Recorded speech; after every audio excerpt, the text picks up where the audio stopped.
ಸ್ನೇಹಿತರೆ ನಮಸ್ಕಾರ, welcome to movie doctor. ನಾನಿವತ್ತು ನಿಮ್ಮ ಜೊತೆ ಹಂಚ್ಕೊಳ್ತಾ ಇರೋ ಕತೆ ಹೊಸದಲ್ಲ, ಬಟ್ ಐ ಆಮ್ ಶೋರ್ ಇದು ನಿಮ್ಗೆ ಇಷ್ಟ ಆಗುತ್ತೆ. ಹಾಗೂ ಆಡಿಯೋ ಕೊನೆ ಭಾಗದಲ್ಲಿ ಸಿನಿಮಾದ ಹೆಸರು ಅಂಡ್ ಅದರ ಮಾಹಿತಿಯನ್ನು ನಿಮಗೆ ತಿಳಿಸ್ತೀನಿ. ಸೊ ಈ ಆಡಿಯೋನ ಕೊನೆವರೆಗೂ ಕೇಳಿಸ್ಕೊಂಡು ವಿವರಣೆ ಇಷ್ಟ ಆದರೆ ನನ್ನ ಚಾನಲ್ನ ಸಬ್ಸ್ಕ್ರೈಬ್ ಮಾಡಿಕೊಂಡು ಸಪೋರ್ಟ್ ಮಾಡಿ. ಚಿತ್ರದ ಕಥಾನಾಯಕಿ ಮಧ್ಯಮ ವರ್ಗದ ಮಹಿಳೆ, ವೃತ್ತಿಯಲ್ಲಿ ಶಿಕ್ಷಕಿ. ಆಕೆಯ ತಂದೆ, ತಾಯಿ ಹಾಗೂ ತಂಗಿ ಜೊತೆ ನೆಮ್ಮದಿಯ ಜೀವನವನ್ನ ನಡೆಸ್ತಿರ್ತಾಳೆ. ಈಕೆಯ ವಿವಾಹವು ನಿಶ್ಚಯವಾಗಿ ಮುಂದಿನ ಕೆಲವು ತಿಂಗಳುಗಳಲ್ಲಿ ಮದುವೆ ಆಗೋ ಆಲೋಚನೆ ಕೂಡ ನಡೀತಾ ಇರುತ್ತೆ. ಮನೆಯ ಆರ್ಥಿಕ ಪರಿಸ್ಥಿತಿಯನ್ನ ಸುಧಾರಿಸೋ ಸಲುವಾಗಿ ತಾಯಿ ಮನೆಯಲ್ಲಿಯೇ ಇಡ್ಲಿ ಪುಡಿ ತಯಾರಿಸಿ ವ್ಯಾಪಾರ ಮಾಡ್ತಿದ್ರೆ, ಆಕೆಯ ವಯಸ್ಸಾದ ತಂದೆ ಹತ್ತಿರದ ಅಪಾರ್ಟ್ಮೆಂಟ್ ಒಂದರಲ್ಲಿ ವಾಚ್ಮ್ಯಾನ್ ಆಗಿ ಕೆಲಸ ನಿರ್ವಹಿಸ್ತಿರ್ತಾರೆ. ಒಂದು ದಿನ ಕಥಾನಾಯಕಿ ಶಾಲೆಯ ಶಿಕ್ಷಕರೊಂದಿಗೆ ಆಫೀಸಲ್ಲಿ ಕುಳಿತು ಪೇಪರ್ ವ್ಯಾಲ್ಯೂಯೇಷನ್ ಮಾಡ್ತಿರ್ಬೇಕಾದ್ರೆ ಟಿವಿಯಲ್ಲಿ ಅಪ್ರಾಪ್ತ ವಯಸ್ಸಿನ ಬಾಲಕಿ ಮೇಲೆ ದುಷ್ಕರ್ಮಿಗಳು ಸಾಮೂಹಿಕ ಅತ್ಯಾಚಾರವೆಸಗಿರುವ ಘಟನೆ ಪ್ರಸಾರ ಆಗುತ್ತೆ. ಅಂಡ್ ಅದರಲ್ಲಿ 4 ಹೊರರಾಜ್ಯದವರಾಗಿದ್ದು 5ನೇ ವ್ಯಕ್ತಿ ಸ್ಥಳೀಯನೆಂದು ಹಾಗೂ ಮುಂದಿನ ವಿಚಾರಣೆಗೆ ಪೊಲೀಸರು ಆತನನ್ನ ವಶಕ್ಕೆ ಪಡೆದುಕೊಂಡಿರುವ ವಿಷಯ ತಿಳಿದು ಎಲ್ಲರೂ ನಿಬ್ಬೆರಗಾಗಿ ಕಥಾನಾಯಕಿಯ ಕಡೆ ನೋಡ್ತಾರೆ. ಕಾರಣ, ಈ ಪ್ರಕರಣ ನಡೆದಿರೋದು ಕಥಾನಾಯಕಿ ವಾಸವಿರುವ ಮನೆಯ ಹತ್ತಿರದ ಅಪಾರ್ಟ್ಮೆಂಟ್ ನಲ್ಲಿ. ಆದ್ರೆ ಈಕೆಯ ಗಮನ ಈ ವಿಷಯದ ಕಡೆ ಅಷ್ಟಿರಲ್ಲ. ಸಂಜೆ ಮನೆಗೆ ಬಂದ ಶಿಕ್ಷಕಿ ತನ್ನ ತಂಗಿ ಇನ್ನೂ ಶಾಲೆಯಿಂದ ಮನೆಗೆ ಬಂದಿರದ ವಿಷಯ ತಿಳಿದು ಗಾಬರಿಯಿಂದ ತನ್ನ ತಾಯಿಯೊಂದಿಗೆ ಸಿಡುಕ್ತಾಳೆ. ಅಮ್ಮ, ಹೊರಗಡೆ ಏನ್ ನಡೀತಿದೆ ಅಂತ ಗೊತ್ತಿಲ್ವಾ? ಅವಳಿನ್ನೂ ಚಿಕ್ಕ ಹುಡುಗಿ, ಇನ್ನೂ ಮನೆಗೆ ಬಂದಿಲ್ಲ ಅಂದ್ರೆ ಏನಮ್ಮ ಅಂತ. ಅಷ್ಟರಲ್ಲಿ ಮನೆಗೆ ಹಿಂದಿರುಗಿದ ತಂಗಿಯನ್ನ ನೋಡಿ ಸಮಾಧಾನದ ಉಸಿರು ಬಿಟ್ಟು ಮಕ್ಕಳಿಗೆ ಟ್ಯೂಷನ್ ತೆಗೆದುಕೊಳ್ಳೋದ್ರ ಕಡೆ ಗಮನ ಹರಿಸ್ತಾಳೆ.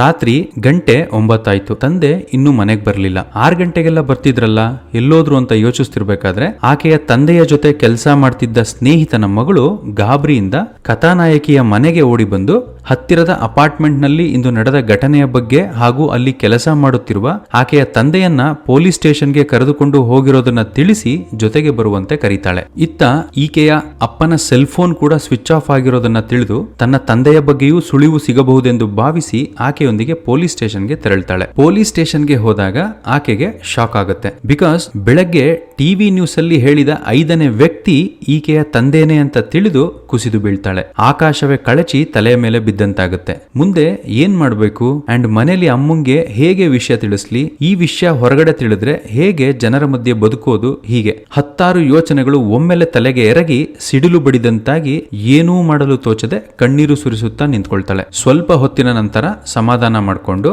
ಇಲ್ಲ, ನನ್ನ ತಂದೆ ಈ ಕೆಲಸ ಮಾಡೋಕೆ ಸಾಧ್ಯ ಇಲ್ಲ, ಇಲ್ಲಿ ಏನೋ ತಪ್ಪು ನಡೆದಿದೆ, ಎಲ್ರೂ ಸೇರಿ ನನ್ನ ತಂದೆನ ಬಲಿಪಶು ಮಾಡ್ತಿದ್ದಾರೆ, ಏನಾದ್ರೂ ಮಾಡಿ ಒಮ್ಮೆ ತಂದೆಯನ್ನ ಭೇಟಿ ಮಾಡಿ ವಿಷಯ ತಿಳ್ಕೋಬೇಕು ಅಂತ ಪ್ರಯತ್ನಿಸ್ತಾಳೆ. ಬಟ್ ಪೊಲೀಸ್ನವರು ಅದಕ್ಕೆ ಅವಕಾಶ ಮಾಡಿಕೊಡಲ್ಲ. ಹೀಗಿರುವಾಗ ಆಕೆಗೆ ನೆನಪಾಗಿದ್ದು ಅದೇ ಊರಿನ ಪ್ರತಿಷ್ಠಿತ ಅಡ್ವೊಕೇಟ್. ಅವ್ರಿಗೂ ಈಕೆಯ ತಂದೆ ಚೆನ್ನಾಗಿ ಗೊತ್ತು, ಬಿಕಾಸ್ ಅವ್ರ ಜೊತೆಗೂ ಈಕೆಯ ತಂದೆ ಕೆಲಸ ಮಾಡಿರ್ತಾರೆ. ಆಕೆ ಆ ಅಡ್ವೊಕೇಟ್ಗೆ ಕಾಲ್ ಮಾಡಿ ಸಹಾಯ ಮಾಡೋದಕ್ಕೆ ಕೇಳ್ಕೊಳ್ತಾಳೆ. ಅವರು, ಆಯ್ತು, ನೀನ್ ಚಿಂತೆ ಮಾಡಬೇಡ, ಈಗ ಮನೆಗೆ ಹೋಗು, ನಾನು ವಿಚಾರಿಸ್ತೀನಿ ಅಂಡ್ ಬೆಳಗ್ಗೆ ಭೇಟಿ ಮಾಡ್ತೀನಿ ಅಂತ ಆಶ್ವಾಸನೆ ಕೊಡ್ತಾರೆ. ಬೆಳಿಗ್ಗೆ ಅಷ್ಟರಲ್ಲಾಗ್ಲೇ ಆರೋಪಿಯನ್ನ ಕೋರ್ಟ್ಗೆ ಸಬ್ಮಿಟ್ ಮಾಡೋ ಪ್ರೋಸೆಸ್ ಅಲ್ಲಿ ಮೀಡಿಯಾ ಅಂಡ್ ಪ್ರತಿಭಟನೆ ಮಾಡ್ತಾರೋ ಜನಗಳ ನೂಕಾಟದಲ್ಲಿ ಈಕೆಯ ತಂದೆಯ ಮುಖಕ್ಕೆ ಹಾಕಿದ್ದ ಗವಸನ್ನ ಯಾರೋ ಒಬ್ರು ಎಳೆದಾಗ ಆರೋಪಿ ಯಾರು ಅಂತ ಮೀಡಿಯಾ ಮೂಲಕ ಎಲ್ರಿಗೂ ತಿಳಿಯುತ್ತೆ. ಅಂಡ್ ಸೆನ್ಸೇಷನಲ್ ನ್ಯೂಸ್ ಕವರ್ ಮಾಡೋ ತವಕದಿಂದ ಮೀಡಿಯಾದವರ ಗಮನ ಈಕೆಯ ಮನೆ ಹಾಗೂ ಕುಟುಂಬದವರ ಮೇಲೆ ಬೀಳುತ್ತೆ. ಇದರಿಂದ ಕಥಾನಾಯಕಿಗೆ ಇನ್ನಷ್ಟು ಅವಮಾನ ಆಗುತ್ತೆ ಅಂಡ್ ಜನರು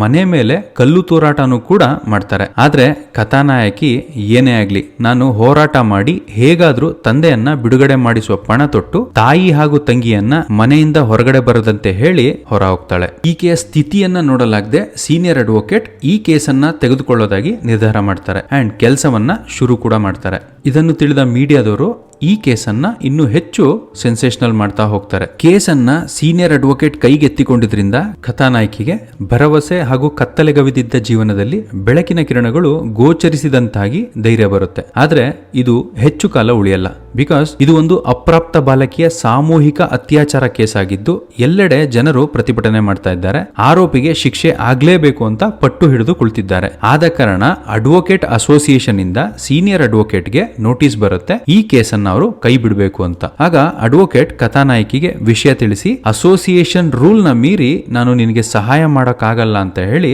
ಹೊರ ಹೋಗ್ತಾರೆ. ನನ್ನ ತಂದೆಯನ್ನ ನಿರಪರಾಧಿ ಎಂದು ಪ್ರೂವ್ ಮಾಡೋಕೆ ದೊಡ್ಡ ಆಸರೆಯಾಗಿದ್ದ ಸೀನಿಯರ್ ಅಡ್ವೊಕೇಟೇ ಕೈಕೊಟ್ಟು ಹೋದಾಗ ಇನ್ನ ನನ್ನ ಸಹಾಯಕ್ಕೆ ಯಾರೂ ಇಲ್ಲ ಅಂಡ್ ನನ್ನ ತಂದೆಗೆ ಅನ್ಯಾಯವಾಗಿ ಶಿಕ್ಷೆಯಾಗುತ್ತೆ ಅಂತ ಅಸಹಾಯಕಳಾಗಿ ಮರುಗುತ್ತಾಳೆ. ಜೀವನವೇ ಮುಗ್ದೋಯ್ತು ಅನ್ನೋ ಟೈಮಲ್ಲಿ ಕಥಾನಾಯಕಿಯನ್ನ ಮದುವೆ ಆಗಲು ನಿಶ್ಚಯಿಸಿದ್ದವ ಭೇಟಿಯಾಗಿ ನಿನ್ನ ತಂದೆಯನ್ನ ಬಿಡಿಸೋ ಕೆಲಸದಲ್ಲಿ ಸಮಯ ವ್ಯರ್ಥ ಮಾಡ್ಕೋಬೇಡ, ನಾವು ಮದುವೆ ಆಗಿ ನಿನ್ನ ತಂಗಿ ಹಾಗೂ ತಾಯಿಯನ್ನ ಕರೆದುಕೊಂಡು ನಮ್ಮೂರಿಗೆ ಹೋಗೋಣ ಅಂತ ಹೇಳಿದಾಗ ಆತನೊಂದಿಗೂ ಸಂಬಂಧವನ್ನ ಕಳೆದುಕೊಳ್ತಾಳೆ. ಜೊತೆಗೆ ಈಕೆಯ ತಂದೆಯೇ ಆರೋಪಿ ಎಂದು ನ್ಯೂಸ್ ವೈರಲ್ ಆಗಿದ್ರಿಂದ ಈಕೆಯ ಕೆಲಸವೂ ಕೂಡ ಹೋಗುತ್ತೆ. ಎಲ್ಲ ಮುಗ್ದೋಯ್ತು ಅಂತ ಯೋಚಿಸುತ್ತಿದ್ದ ಟೈಮ್ನಲ್ಲಿ ನೀರಿನಲ್ಲಿ ಮುಳುಗುತ್ತಿದ್ದವರ ಆಸರೆಗೆ ಹುಲ್ಲು ಕಡ್ಡಿ ಸಿಕ್ಕಂತೆ ಕಥಾನಾಯಕಿಯ ಪರಿಸ್ಥಿತಿಯನ್ನ ಹತ್ತಿರದಿಂದ ನೋಡಿ ಮರುಗಿದ್ದ ಜೂನಿಯರ್ ಲಾಯರ್ ಬಂದು ಕಥಾನಾಯಕಿಗೆ ನೀವು ಒಪ್ಪಿದ್ರೆ ನಾನು ನಿಮ್ಮ ಕೇಸನ್ನ ತಗೊಂಡು ವಾದ ಮಾಡ್ತೀನಿ ಅಂತಾನೆ. ಈ ಜೂನಿಯರ್ ಲಾಯರ್ ಬಗ್ಗೆ ಹೇಳ್ಬೇಕಂದ್ರೆ ಈತ ಲಾ ಮುಗಿಸಿ ಹಳ್ಳಿಯಿಂದ ಸಿಟಿಗೆ ಬಂದಿರ್ತಾನೆ. ಬಟ್ ಇಲ್ಲಿವರೆಗೂ ಒಂದು ಕೇಸ್ ಕೂಡ ಸಿಕ್ಕಿರಲ್ಲ. ಸೊ ಆ ಸೀನಿಯರ್ ಅಡ್ವೊಕೇಟ್ ಜೊತೆ